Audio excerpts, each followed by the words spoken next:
Cuando alguien hace algún test de MBTI, obtiene un resultado más o menos así.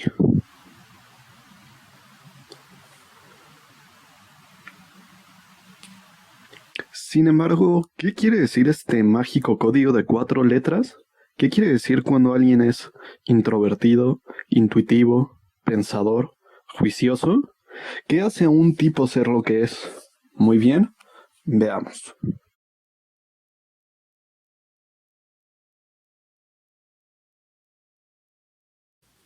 Cuando Jung se interesó en la psicología, se sintió fascinado por la teoría psicoanalítica de Freud, hasta el punto de que desarrollaron una profunda amistad y relación profesional. Sin embargo, tenían ciertas discrepancias en los conceptos centrales de sus teorías, lo que eventualmente haría que rompieran relación de todo tipo. Para Jung, la cultura no solo tenía una influencia en la psique del ser humano, sino que la cultura también era un reflejo de la psique humana, no solo a nivel individual, sino también colectivo. Por eso mismo, Jung decidió investigar temas poco convencionales para la comunidad científica, pues estos reflejaban aspectos importantes de la psicología humana. Entre estos temas se encuentran el tarot, el I Ching, el gnosticismo y la alquimia. Esta última fue de gran importancia, ya que consideraba que la alquimia era paralela a lo que él denominó proceso de individualización, que es el proceso mediante el cual el consciente asimila el contenido del inconsciente colectivo, logrando así la solidificación del individuo. De la alquimia tomó varios conceptos. Sin embargo, uno de los más importantes sería el de los 4 elementos. Jung era, antes que nada, un científico, por lo que todos estos conceptos que tomó los redefinió a partir de sus observaciones, y así terminaría con esos conceptos de la siguiente manera. El agua como sentimiento, la tierra como sensación, el fuego como la intuición y el aire como el pensamiento. Estas son las 4 funciones cognitivas. Pueden ser introvertida o extrovertida dependiendo de hacia qué dirección vaya la función. Por ejemplo, cuando una función es extrovertida, se puede decir que es una función objetiva. Jung lo definió como una función que iba dirigida hacia el objeto. Por ejemplo, si hablamos de pensamiento, el pensamiento extrovertido es aquel que busca categorizar el objeto, sin importarle lo que tenga que ver en el sujeto. El pensamiento introvertido, al ser subjetivo, podría ser lo que una persona percibe o un individuo percibe y va haciendo sus propias categorizaciones, las cuales pueden estar de acuerdo o no con el objeto. Así es entonces como tenemos 2 funciones de juicio y 2 funciones de percepción. Las funciones de percepción son la sensación y la intuición, y las funciones de juicio son el pensamiento y el sentimiento. Una función de percepción es aquella que, como su nombre lo dice, únicamente se encarga de percibir.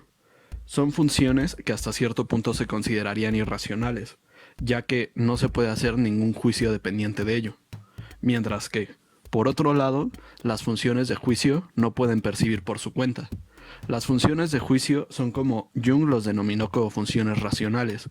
Esas son funciones que buscan categorizar, que buscan precisamente dar juicios y responder de manera lógica a toda la información que se percibe.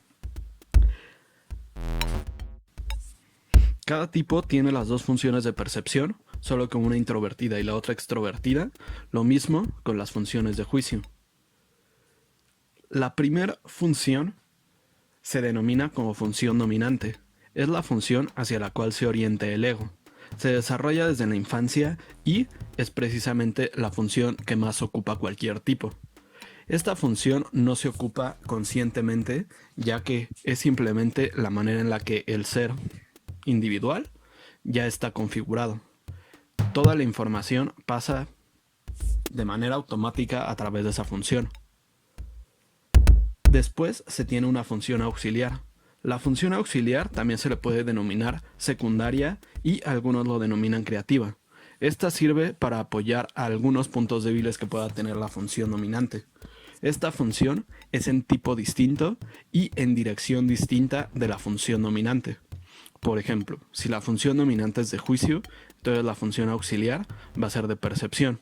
Si la función dominante es introvertida, entonces la función auxiliar va a ser extrovertida. Esta función es la que más podemos ver en las personas, e inclusive al tener un uso lúdico, es la función con la que más se pueden expresar.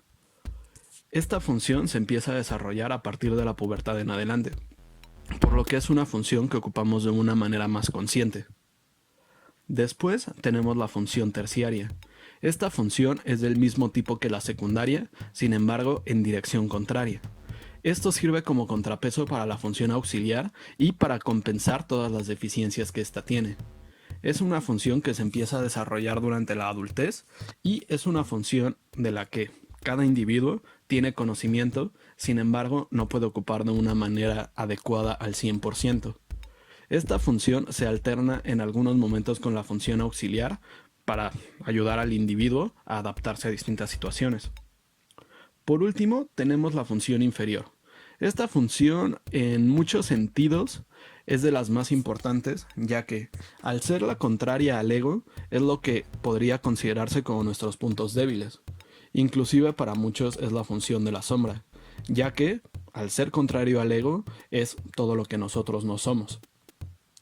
Nosotros, cualquier tipo, puede conocer y ocupar esta función. Sin embargo, no la va a ocupar de una manera correcta y no puede encarnarla por mucho tiempo. Al ser parte de nuestro tipo, nosotros somos capaces de reconocerla y somos capaces de reconocer cuando otras personas lo utilizan. Sin embargo, no lo podemos encarnar. Por lo tanto, se considera nuestro punto débil. Todo lo que nuestro ego no puede hacer, esa función es lo que representa. Así que entonces, ¿qué es lo que pasa cuando obtenemos nuestro resultado en el test?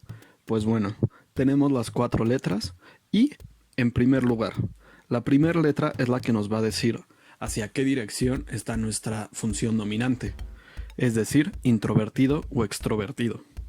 La segunda letra nos va a decir cuál es nuestra función de percepción más desarrollada. Si es la intuición, entonces tenemos una N. Si es la sensación, tenemos una S. Después, nuestra tercera letra nos va a decir qué función de juicio es la que tenemos más desarrollada. Si tenemos la función de pensamiento, vamos a tener una T. Si tenemos la función de sentimiento, vamos a tener una F. Y por último, la última letra nos va a decir cuál es nuestra primer función extrovertida. Si nuestra primera función extrovertida es de juicio, va a ser una J. Y si la primera función extrovertida es de percepción, vamos a tener una P. En este caso, esta última letra no nos está diciendo nada sobre nuestra función dominante, ya que tenemos, por ejemplo, un INTJ, que su función dominante va a ser introvertida y de percepción. Sin embargo, tiene la J en su código, ya que esta nos está diciendo que su primer función extrovertida es de juicio. Así es como se conforman las funciones a partir de estas 4 letras. Aquí la situación es que realmente el test no puede medir de una manera directa cuáles son las funciones que se ocupan y en qué medida se ocupan. Así que muchas veces puede existir cierta discrepancia entre lo que se obtienen en los test y el tipo que es una persona en realidad. Al final de cuentas, todo lo que está marcando este test es exclusivamente cuáles son las preferencias entre esas 4 letras y no cuáles son las preferencias entre las distintas funciones cognitivas. Como podemos ver, el tipo de una persona depende sobre distintos aspectos que va desarrollando a través de su vida. Realmente no es como que una persona se despierta un día extrovertido, entonces sea de un tipo distinto. En muchos sentidos, todo este tipo de conceptos que se ocupan como introvertido o extrovertido de pensamiento y de sentimiento son conceptos distintos a los que tenía Jung.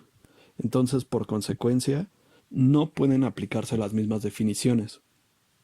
Así que, al final de cuentas, ¿qué es lo que hace un tipo? ¿El tipo que es? Pues bueno, las funciones que tiene y el orden en el que las tiene.